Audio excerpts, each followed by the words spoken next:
What's good, YouTubers and YouTubettes?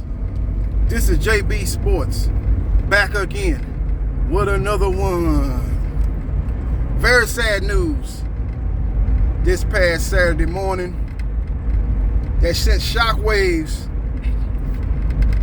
all across the NFL as Pittsburgh Steelers quarterback Dwayne Haskins, who was a former standout quarterback at Ohio State, had a great junior season. I believe he threw like 50 touchdowns that particular season. Had a lot of weapons around him, great running game, multiple game-breaking receivers. And a lot of people felt that he should have came back for another season, a senior season, to get a little bit more seasoning. They thought he was a little bit green coming out of college, and that might have played out in the situation involving Haskins and the Washington Commodores. My bad, the Washington Commanders, as they were the team that drafted him in the first round, late first round pick. He struggled there. I believe they gave up on him a little bit too early, knowing that he only had 1 year of playing in the Big Ten, starting, and he had put up good numbers, strong numbers, great numbers to be exact. I thought they probably should have had a little bit more patience with him. You know, not everybody gonna be Dan Marino coming out of Pittsburgh, or Deshaun Watson coming out of Clemson, or Lamar Jackson coming out of Louisville. And even Lamar Jackson, he didn't come out starting in the beginning of the year. He came out, in the middle of the season and played like the last 8 games and led the Baltimore Ravens to the playoffs. So no, not everybody gonna do that. Some people gonna take a little bit more time, especially if they ain't played that much football. And hopefully the Houston Texans will be patient with Davis Mills. He's another guy that played 11 games in college. They got to be patient with him. He showed a lot of promise in his rookie year. I don't necessarily believe if he takes like a semi-step back his second year that they should throw the baby out with the bathwater and get rid of him or give up on him. With all that being said, a witness has come forward and said that he noticed the individual attempting to cross the interstate highway, and he found the situation very peculiar. He didn't notice any vehicle nearby, which would probably have led him to believe that he was trying to get some assistance for his vehicle that broke down. So he called 911, screenshot the call, and that took place at 6:31 a.m. Now, Dwayne Haskins was struck by their vehicle, according to police reports, at 6:37 a.m.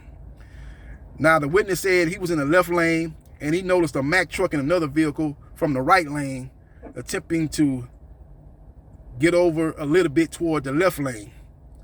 I guess he was saying that they were looking to avoid the individual that was crossing the interstate highway.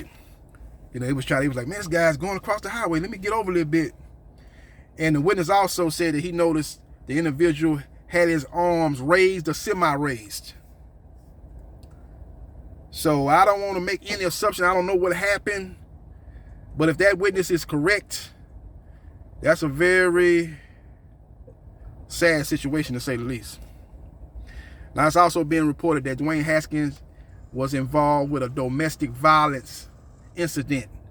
He was not the perpetrator. It was his wife. His wife and him had gotten into some kind of altercation, and he ended up having a missing tooth. He did not proceed with charges, so the case was ultimately dropped. The investigation was ultimately put by the wayside. I'm not saying he was maybe having any kind of marital issues, and maybe that played a part in him, losing his life. I'm not here to say all that. I'm just reporting the news that has come forward since this tragic loss, this tragic situation. So we will see what happens, and we will see what transpires. Another thing I found kind of strange is the time, man. 6:31 a.m. It's early in the morning. So that's a little bit strange there too, He was down there in Florida working out with his teammates, and they were getting ready for the upcoming NFL season. Working out with wide receivers and running backs. He had posted something on Twitter the day before with a running back, Najee Harris. It was kind of a very funny, entertaining type of video. It didn't seem anything that was amiss in that video, but you just never know what happened from that point to the next morning. You just don't know what happened, man. So hopefully the police would do their due diligence and we will find out why that situation occurred. Let me know your thoughts about Dwayne Haskins. At the age of 24 years old, suddenly and tragically lost his life. And let me know your thoughts about this witness coming forward about what he saw during that fateful morning. Follow me on Twitter, JBsports 3303. Like, share, and subscribe to JB Sports. The man, the myth, the legend. And I holla.